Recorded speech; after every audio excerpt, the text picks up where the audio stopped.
ka-viewers, good evening sa inyong lahat. Magpagpalang gabing ito. Mayroon akong ipaliwanag sa inyo ngayon mga viewers. Ito po ay isang uri na kahoy na bertods na kahoy mga viewers. Kahoy na pinagbahayan ng bubuyog. Na legit po ito. Pag binutasan ng mga bubuyog ito mga viewers. Ito po yung mga butas niya mga viewers. Ito pong kahoy na ito mga viewers ay isang uring kahoy na pangpaswerte. Pangpaswerte po itong mga kahoy na ganito mga viewers. Pangkalahatang proteksyon sa lahat. Una sa lahat mga viewers, paki-subscribe po sa YouTube natin. At paki-share, like at pakipindot ang bell button, yung pinaka-all, pindutin nyo po, subscribe po. Kung gusto nyo po mga ganitong mga pangpaswerte mga ka-viewers, pangpaswerte po ito sa lahat, sugal o sa negosyo, kung mayroon kayong tindahan po. Ito po ang paggamit nito mga ka-viewers. Ito ay nilalagay po sa lagayan nyo ng pera sa ilalim, di ba? Mayroon po kayong nilalagyan ng pera na kumbaga sa mga coins sa arinula ba yun, yung iba nilalagay nila sa arinula. Doon po inyo ito ihalo sa pera na pinaglalagyan niyo itong kahoy na ito. Kasi ang customer dito mga ka-viewers po, saka kung mayroon kayong ganitong mga uri na kahoy na pinagbahayan ng bubuyog, mananatili po ang customer sa inyo at wala na silang ibang nagbibilhan kundi kayo lang.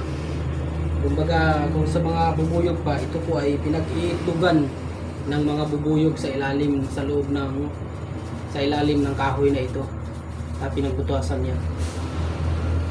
Kaya nag-iimbak po, kumbaga siya nag-iimbak ng swerte, nag-iimbak ng kayamanan sa loob ng kahoy na ito.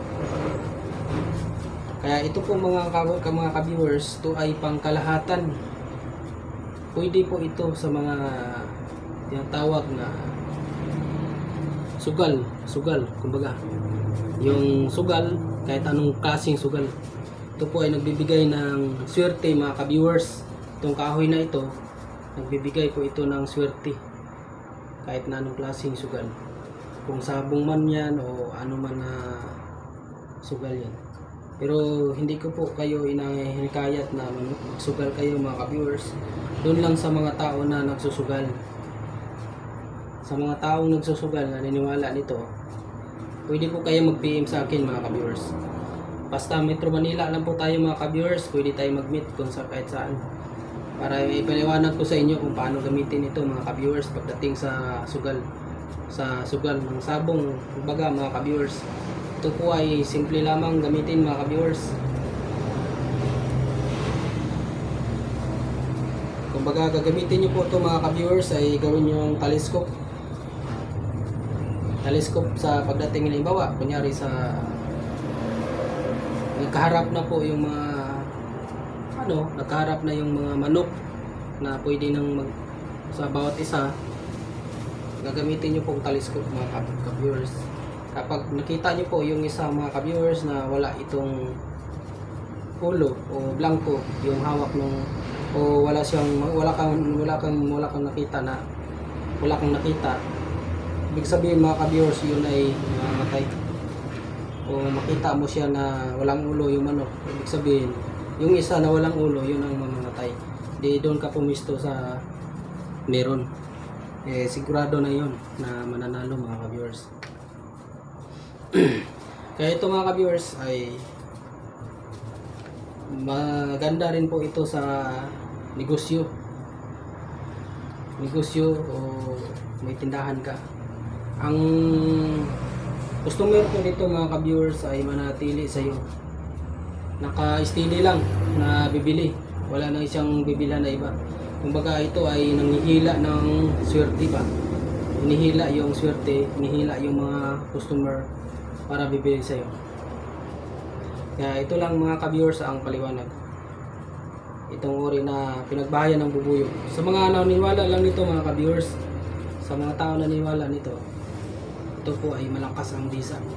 Kailangan po kung gusto niyo magkaroon ng ganito, magtiwala po kayo dito sa pampaswerte na pinagbahayan ng bubuyog. Hindi po pwede dito na hindi ka nag-alangan ka na maniwala, hindi pwede. Sa mga naniniwala lang po. Saka ito po, may ano po ito siya, may video bawal, may bawal po ito. Kailangan pag nagkaroon po kayo ng ganito, ay hindi nyo ipagsabi kahit kanino. Kumbaga lihim lang ba? Ililihim nyo lang na kung meron kayong ganito. Hindi kayo pwedeng magsabi, iba, pumunta kayo ng sabungan. Pre, ganito, ganyan. Meron kong ganito, kaya ganito. Hindi pwede. Kailangan, tahimik ka lang. Kasi ito po, pag ganitong tangan, ito po ay hindi pwedeng ipagyabang kahit kanino. Yan lang po mga ka-viewers. Salamat po sa inyo at pag-subscribe po yung ating channel. Thank you mga ka-viewers.